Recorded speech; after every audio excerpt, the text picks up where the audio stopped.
Good afternoon, everyone. I hope you had a good lunch break. I hope you enjoyed the food and the atmosphere. And I'm happy and excited to be on the stage today. And my session today is about simple and intuitive tools to make good predictions. And you may ask yourself, how come making good predictions will help you in doing your job? So let me remind you of one scenario that we really want to avoid. I call it the doomsday scenario. And this is when our customer is telling us that they are about to leave us. And for those of you who are Friends fanatics, maybe you remember to whom Chandler delivered this message. But in the context of prediction, let me share with you a personal story. A few years ago, I was working for a cybersecurity company, and we had this customer already with us for 2 years. And we approached them for the third year renewal just to find out that they were about to leave, churn, and move and work with one of our competitors. We were literally blindsided, surprised, devastated outcome. Basically, we failed. And at that time, I asked myself, what could have I done differently? Could have I predicted this scenario? How about changing the outcome? Maybe I could have more time to prepare a mitigation plan and retain the customer. And I'm sure each one of you in the audience ran into a similar situation before, or maybe was badly surprised by the customer. And this actually reinforces the importance of making good and timely predictions. So stay tuned, and we'll find out together how you can take advantage of your CSM skill sets and make good predictions. And the agenda today, I will cover very shortly what prediction is. We'll do a short alignment on terminology. I will share a few real-life examples, those examples that reflect specific scenarios that you run into being CSMs and in customer success. And as we progress, we will talk about 3 important benefits that you will gain from continuously predicting. And there are 3 things that I would like you to pay attention to. First of all, reduce the knowledge gap. This is an inherent knowledge gap that we have between us, vendors, and our customers. We never really know what happens behind the scenes, and we never really know exactly what each and every stakeholder thinks about us. The second thing will be mitigating risks. So we handle risks all the time, and the earlier we detect them, we either can avoid them or at least mitigate them well in advance. And if we do both, knowledge gap reduction and mitigating the risk, will increase our chances of retaining our customers.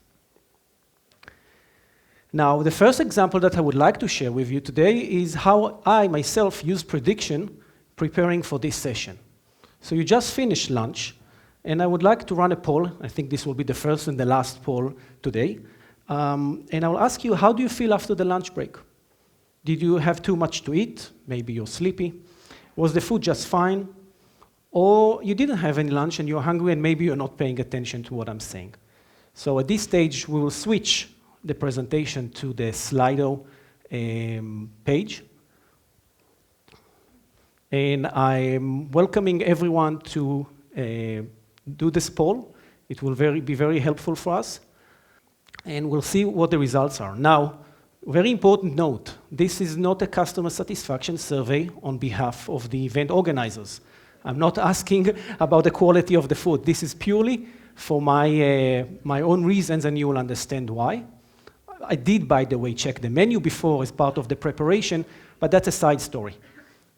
And once, to give you more insights, I will very shortly share with you my prediction about the results that I thought you would be voting now.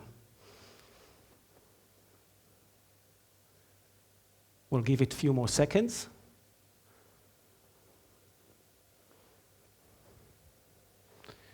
Okay, so we have more or less, almost 80% thought that the food was just fine. Yeah, that's good. 60% had too much to eat, and 6% didn't have lunch. Okay, let's remember that. And can I switch back to my slides, please?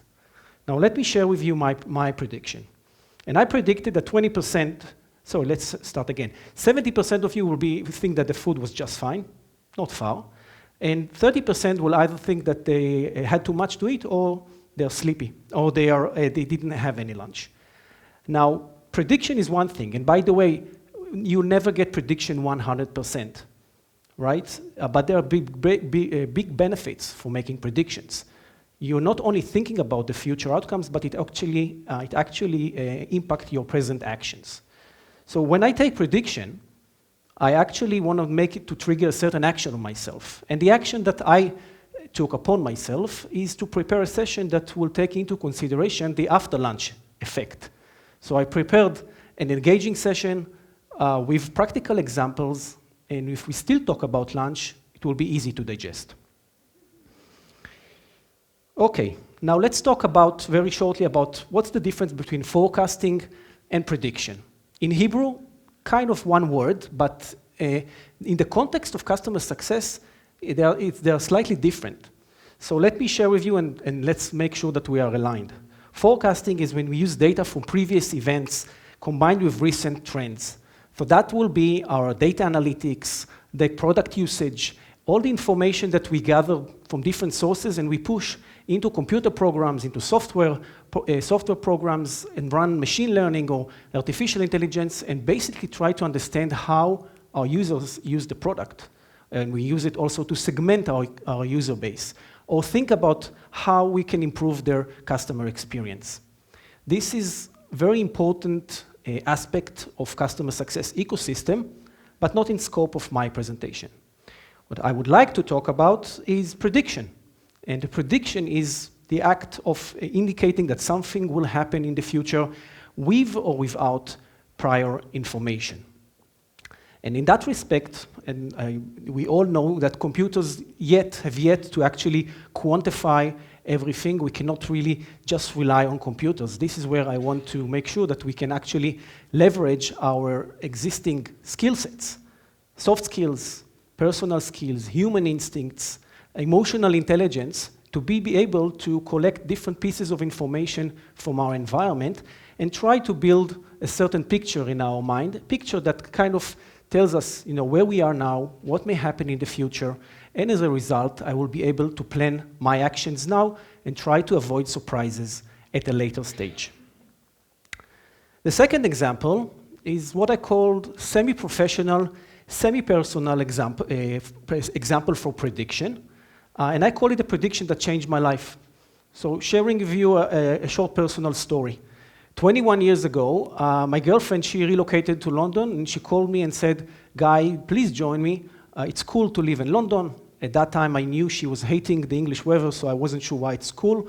But it's still, I called a few Israeli companies headquartered in London, and while talking to them, I found out that there was a huge world out there of customer management. I found out that I could actually work with customers in their offices, scope their requirements, design solutions, support them, basically make them successful. And at that time, I was a software engineer in Israel, and I had to take a prediction about the future, about my future. Will this be a good move for me? Will this be a good move for my career? And will this be a good move for my personal growth? And eventually, I decided this would be a good move, and I switched from being a software engineer in Israel and actually moved to London to become a consultant on site in customer offices. Later on, moved to program management, to account management, and gradually landed in customer success. And 21 years later on this stage, I can confidently say that this was a good prediction for my professional life, for my personal life, and for my wife.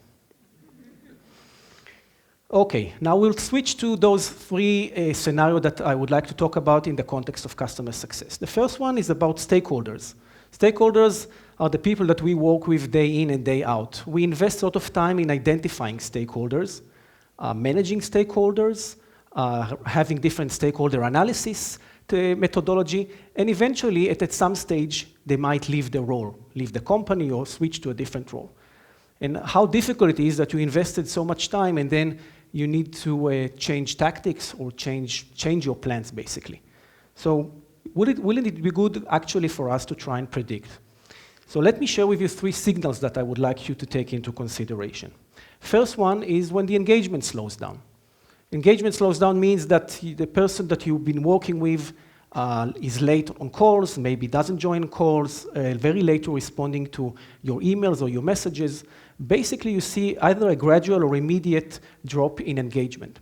Now, this signal on its own is not an issue because this person may be busy momentarily.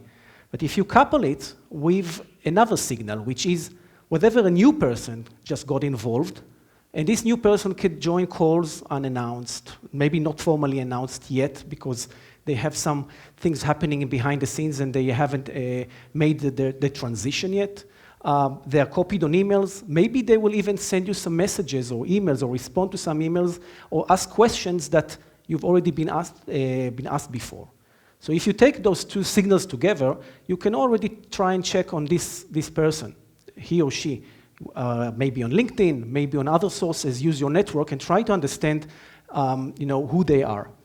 Now, these are more of kind of a reactive signals. Then you could be more proactive about it and seek some feedback and insights, either from you doing those things or your team. And you can ask some questions, why this person is becoming busy or less responsive. And some of the answers that I received in the past that indicated that this is going to happen is, oh, this person is actually now working on a different project, or she has another team to look after, and nobody has time to read your reports. Maybe this person that got involved will respond to you later on. So if you take all those three signals together, and I mentioned before, any prediction should trigger a certain action on your side. This actually triggers stakeholder change playbook, which should be part of your customer success methodology. Now, if you don't have it, then I will not have time to explain what needs to be included, but people can approach me later and I can explain what should be included when in a stakeholder change playbook and what do you need to do actually to prepare for such scenario. The second scenario is what I call our bread and butter. What's the likelihood for renewal? And as CSMs, you're probably being asked about it maybe just after onboarding completed. You're definitely being asked about it throughout the customer lifecycle. Many of the speakers today already mentioned renewal in different contexts. So I would like to give you 5 signals or provide 5 signals that helped me for many years to try and predict or increase the likelihood of renewal. And the first signal to look for is what I call the roadmap. And I used to ask myself, does the customer know my roadmap? Has there been any alignment between my plans as a vendor and my customer's plans? Short-term plans, long-term plans? Has the customer raised any feature requests? And when was the last time I called my product team and asked them to present or align with the customer on the roadmap? And if most of the answers or all of those answers are no or they are not engaging, then you have the first warning signal for your next renewal. The second signal will be what I call the partnership statement. And if you hear from customer that they want to make this engagement partnership, I used to hear statements like you're a vendor of choice, one of those selected vendors, then most likely, and if it's coupled with genuine interest in your roadmap, then most likely your prediction about renewal is likely to be positive. And by the way, sometimes customers are interested in your roadmap, but you haven't heard the partnership statement. So make sure that you can actually proactively suggest that they will test a new feature or test a new module, and if they are interested, then you just got yourself the partnership that you were looking for. The third signal to look for is the usage. Now, I mentioned usage before when I talked about forecasting very briefly. Product usage, especially for SaaS companies, is again bread and butter. We cannot ignore it when we are looking or predicting the renewal.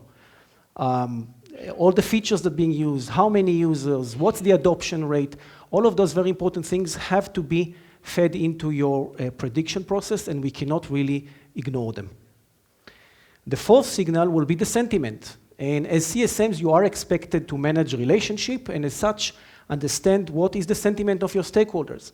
And there are different ways for us to gauge sentiment. Emails, calls, meetings, support tickets, Slack messages, NPS, CISA. There are so many things that we collect and are exposed to all the time that we can actually understand how our customers are feeling about us and what is the general sentiment, and that's an important factor to take into consideration when we're talking about renewal. And the fifth signal, well, I call it the environmental changes or environmental indicators, is happens when you are actually kind of missing what happens to the customer in his own environment. And Perry mentioned that before about their business environment. So I'm not talking just about business environment, I'm talking about generally. So you could be the best vendor with great roadmap, you heard the partnership statement, excellent usage, the customer sentiment is very positive, but you're missing something. You're missing those changes that are happening to this customer and may not be, or make you irrelevant in your next renewal. And when I say changes, I'm talking about world pandemic, geopolitical crisis like we have in Ukraine, changes in regulation, industry regulation or local regulation, even a fierce business, a competitive environment of your customer, and now they have to be much faster to market, or they have to be much more innovative, and you're missing this point. So if you're not stay tuned and think about what changes are happening to your customer behind the scene, then any of the first four signals may not save you in your next renewal. And the call for action is use your renewal playbook. Now, renewal playbook can be triggered in different parts of the customer journey. I'm not going to talk about when it should be, but when you decide to trigger or when your methodology indicates that you need to do that, my recommendation is try to do this analysis and make sure you have your prediction in place, including understanding risks or what activities you need to complete, what milestones you need to complete to be able to secure your renewal. Now, before we go to the third scenario, let me remind you of this unfortunate situation of customer leaving us. And there is a reason why I return to this image again. The next scenario that I would like to talk about is how you evaluate that your customer how you can predict that your customer is evaluating competitor's product. By the way, not very easy to predict.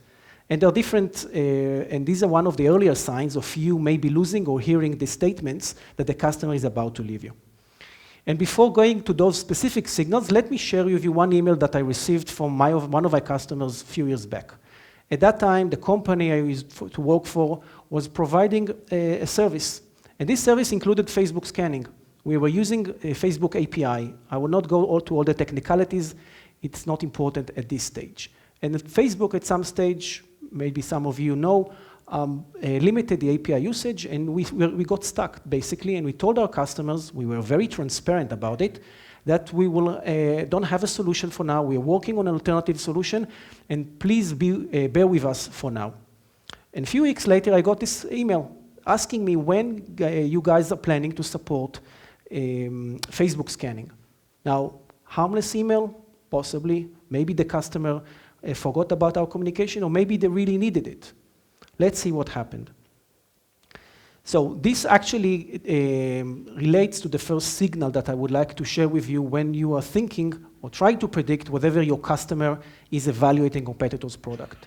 And this will be questions about non-existing or non-planned features. Now, customer raising a question about a feature that you don't have is not necessarily, again, a signal of churn. Maybe they need it.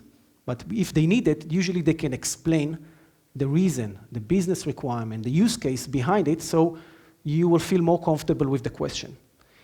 And if you add to that questions about features that exist in your product, but nobody uses them, and then suddenly they ask those questions, that's another warning sign, because maybe they have a new use case and they need those new features, which is fine. This is what we want to do. We want to drive adoption and expand.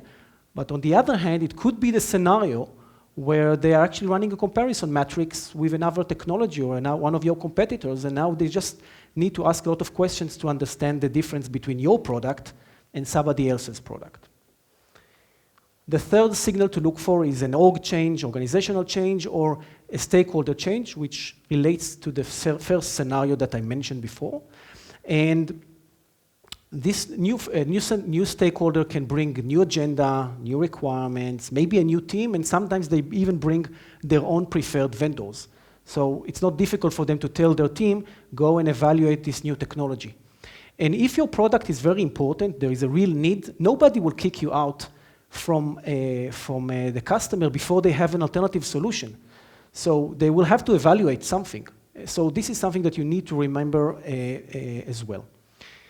And all those signals, again, are kind of the reactive side, where you can hopefully use your soft skills to gauge all those information and collect it. But then you can be much more proactive about it. You can ask questions. And sometimes your questions will either be answered very vaguely or they will be bounced. I can share with you some of the statements that I heard or responses that I heard. We're running an internal audit and we need to document those features. Well, they didn't do that exactly. Or one of the stakeholders in the organization asked us some questions. Or we just need to document the usage of the product. So those kind of answers, coupled with non-clear explanation why they need a new feature, whatever it exists, or needs to be in your roadmap, that's another sign that somebody is running an evaluation behind the scene. And the fifth, and maybe the most important of how you can be proactive about it, is use your relationship, right? You are running different relationships types with senior stakeholders or maybe with different levels.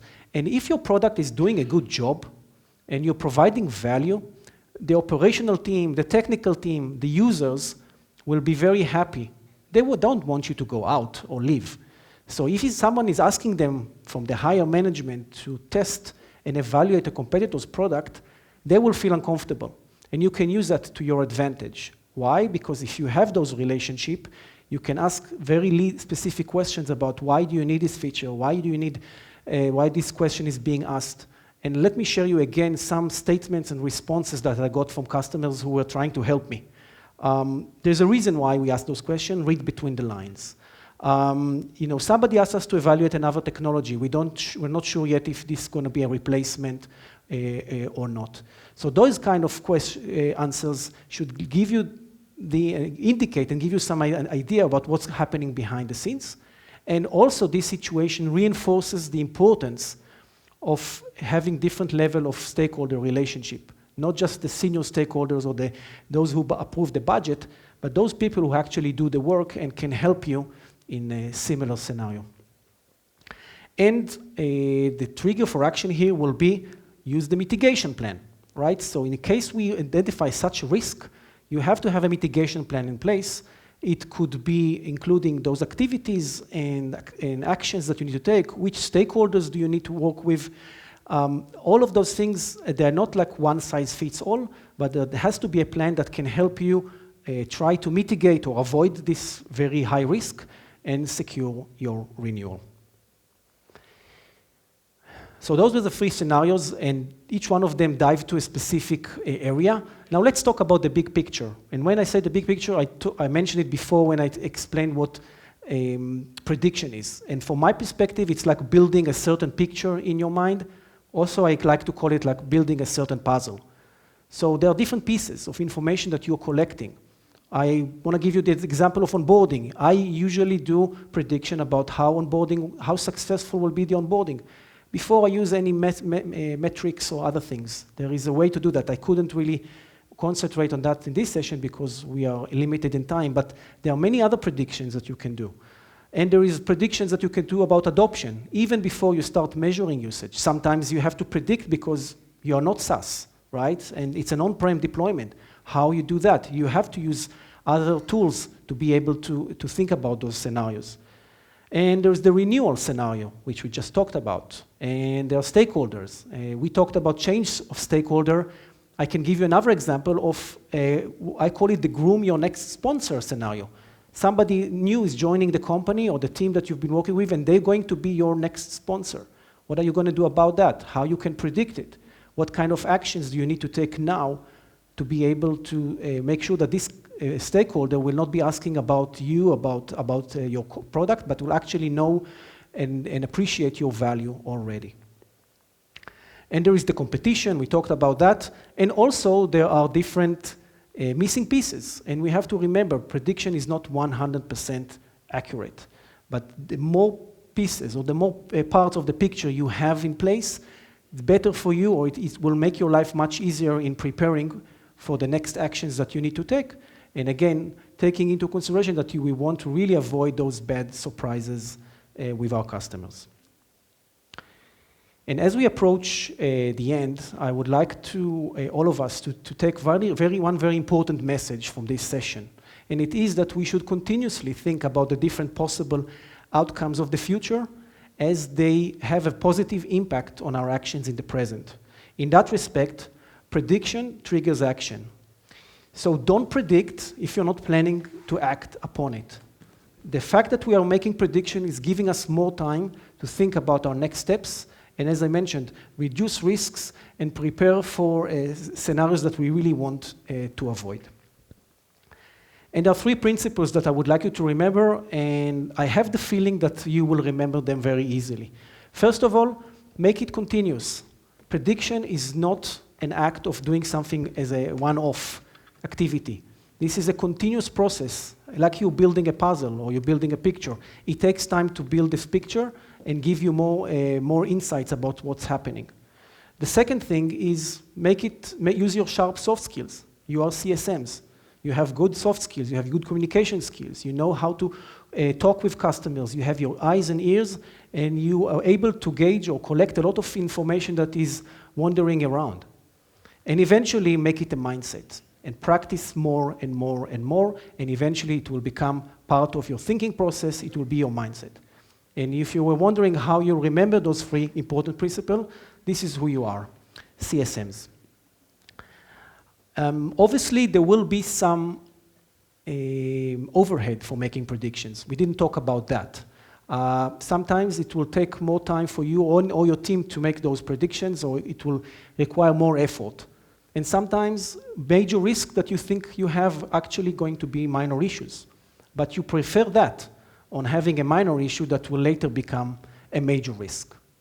So by continuously reading between the lines, looking for verbal and non-verbal signals, evaluating and re-evaluating your relationship with your customers and your stakeholders, you will truly harness the power of prediction, and you will be able to improve those 3 things that I mentioned in the beginning. Reduce the knowledge gap, mitigate your risks, and retain your customers. And there is one more sentence that I would like to share with you before we finish. One sentence that a friend of mine once told me, and I think it will inspire you. This one sentence that sums this whole conversation, one sentence that says it all. And it goes like this. If you know where the stones are, then you will be able to walk on water. So my dear audience, as CSMs making predictions throughout the customer journey, these are the stones that we lay in front of us. And our ability to retain our customers, keeping them happy and valued, this is us walking on water. So go ahead, start predicting, and by doing so, I'm sure you'll also be able to walk on water. Thank you very much. Hi, Guy. Hi. I'm Effie. I head CS at a company called Adaptive Shield. And I was wondering, how can we apply this predictive model to different segments of customers? So not only high-touch customers, but maybe even digital or lower-touch customers? Okay, thanks. Good question. The model is assuming, of course, that we run certain engagement and certain interaction with our customers, which means some form of emails, calls, any kind of communication. It doesn't mean that this is just for enterprise customers. It could be different sizes in terms of the segment, but yes, for digital or very low touch, this model is less relevant because you are assuming that you're using your instincts and your personal skills to take advantage of different scenarios that you come across. But still, I think it's a mindset. So if it is a mindset, it means that you running, now managing, I don't know, hundreds of very small or low-touch customers, but if one of them is triggering as a risk and you need to talk with someone, the fact that you kind of thinking about those future outcomes and what you need to do now, I think it's a good mindset to have, even if the major benefits will come for managing bigger customers. And I'm sure each person in this audience will, at some stage in his or her professional life, will deal with those customers that need and will be able to utilize this model. Okay, thanks very much. Appreciate